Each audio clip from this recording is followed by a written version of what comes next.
Pride and honor that I, Shashanti, the convener of the Moot Court Society, address you today to introduce the Moot Court Society of Fairfield Institute of Management and Technology, aptly titled as Justice Prevails. As the convener, it has been both a privilege and a responsibility to lead the society. Moot Court, often referred and regarded as the heart of the legal education, serves far more than just as an extracurricular activity. It is a transformative journey that molds the future of our aspiring legal professionals. Within the society, students step into the roles of litigators, presenting their arguments before the bench of judges, honing their skills in legal research, writing, and courtroom demeanor. This journey depends on a blend of critical thinking, persuasive communication, and a profound understanding of the law. The FIMT Moot Court Society, Justice Prevails, operates with a structured approach, preparing students at 2 stages to maximize their advocacy potentials. Firstly, we conduct the Intra Moot Court competitions, which serves as an intensive training ground, equipping students with foundational experience in mooting. Secondly, the Society proudly participates and organizes national and international moot court competitions. We have conducted multiple national competitions in collaboration with the distinguished institutions such as Delhi Bar Council, Delhi Legal Services Authority, and the Competition Commission of India. These competitions provide students with invaluable opportunity to present their cases before eminent high court judges, esteemed academicians, and accomplished advocates, exposing them to real-world scrutiny and feedback. Are well prepared and confident in presenting FIMT at prestigious competitions nationwide. The society is led by a dedicated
thank you.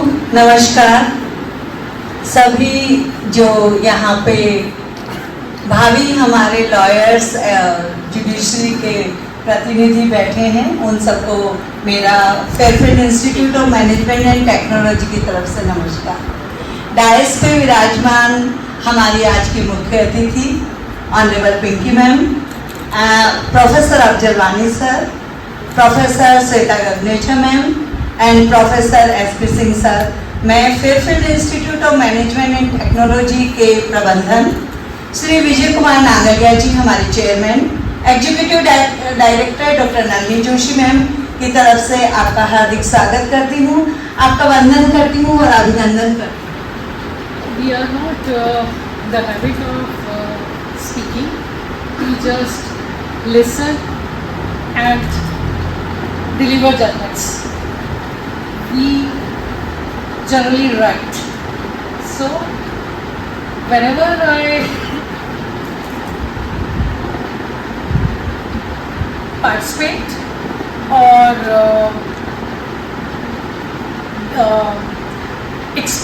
share my experience, that is something different for orientation courses or some other experiences. Here I have to address all of you. It is a very difficult task for me. So good evening to all of you. Good evening. It is a great privilege to be here today at the conclusion of this esteemed moot court competition. First, I would like to extend my heartfelt congratulations to all participants for their dedication, hard work, and the high level of legal acumen displayed throughout this competition. This we were discussing while conclusion of the final round. Moot court competitions are a vital part of legal education, providing an invaluable platform for aspiring lawyers to hone their skills in research, argumentation, and advocacy. I hope all of the participants must have gained something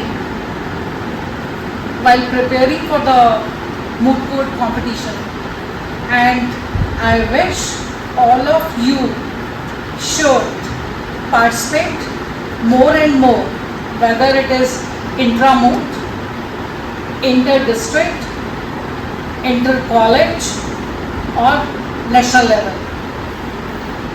Please try to participate in as much moot court competitions as it is possible for you.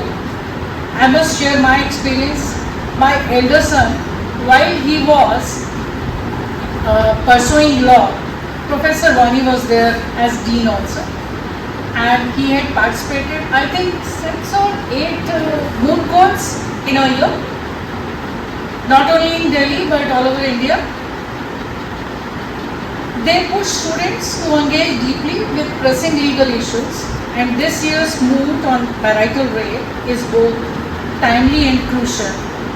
I was discussing about marital rape with Shivam Garg also. We had our private discussion on this issue, whether it should be or it should not be, its pros and cons.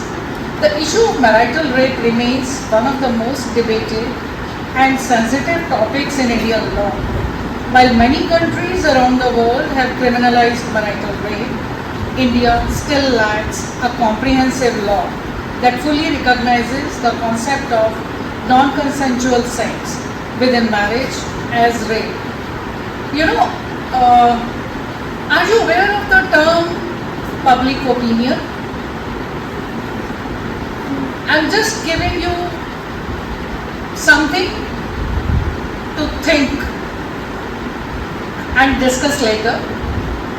Sometimes laws are being framed because of public opinion, and sometimes public opinion is because of the laws, like Dowry Prohibition Act,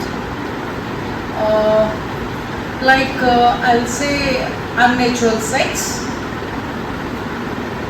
There was a time when I was ML, I used to feel like that this unnatural sex act, that offense is even worse than rape. But by the passage of time, I have convicted one person also, because there was a 2-year-old victim. That time there were no such victimology courses or the special rooms for recording of evidence or anything. There were no guidelines. I am talking about 1996-97. I was MM Prithia and there was a case, and without having any guidelines, I had conducted that trial, recorded the statement of the 2-year-old child who was not even able to speak. He used to nod like this or this. I had recorded each and everything. That was a in-camera trial. I had mentioned each and everything in my records, and ultimately that tenant accused was convicted. But now the time has changed. That's why I have specified the year 1996. That was my mental framework at that time. Now it has changed because of the change in society. We have to change our thinking with the passage of time. वो बोलते हैं ना, पानी के बहाव के साथ ही आपको बहना है, हवा के बहाव के साथ। पूरा उतने जोर से ना बहिए, पर थोड़ा धीरे रहिए, पर अगर ऑपोजिट डायरेक्शन में जाएंगे तो झटका खाएंगे। Okay, so for marital rape, whether it should be a crime in India or not, that you have to think.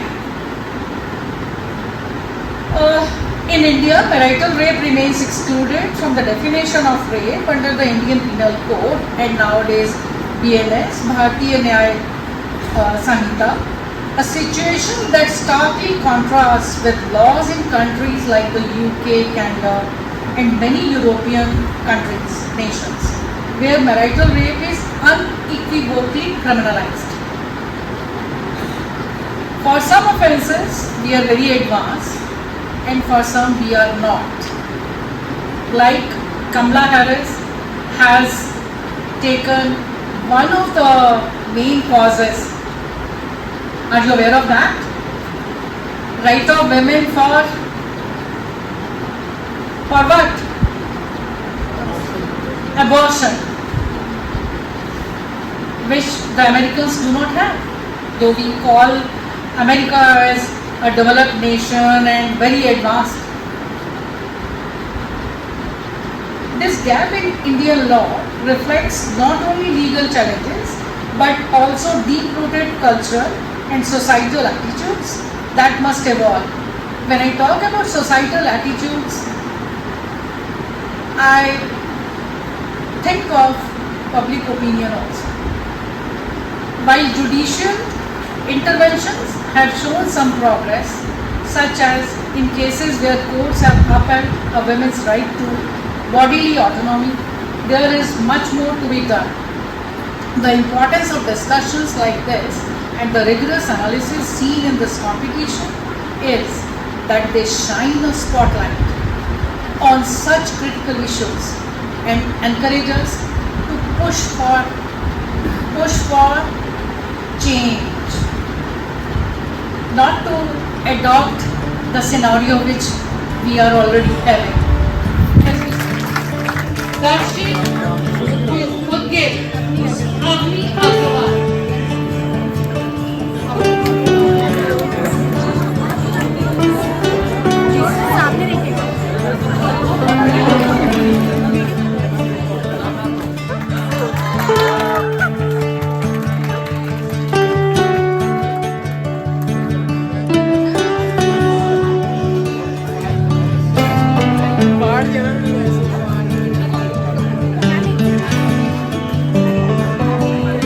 Professor S.P. Singh, dear alumni, faculty and dear students. So this event would not have been possible without the support. First of all, I extend my sincere gratitude to Professor Vani for his constant support and guidance. A huge round of applause for Vani sir.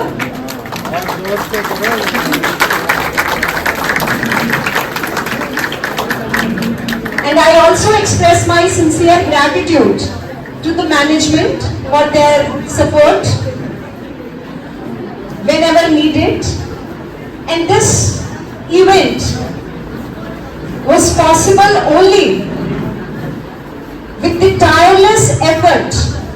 of the organizing committee consists of our convener, Dr. Malvika Sharma.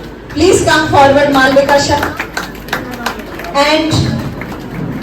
And the organizing committee, entire organizing committee, Shashanki, Shivam Garg, Glory, Ayush Avasti, Ayush Tandon, and all that. I would be failing in my duty, please. If I forgot your name, please excuse me. And I am also thankful to the Faculty School of Law for their support and guidance, every step needed. And thank you once again to one and all, Professor S.P. Singh, sir, because from his busy schedule, because sir took out time from his busy schedule, and thank you very much, sir, for gracing the occasion. So once again, I thank all the participants, and also I am again thankful to Pinki.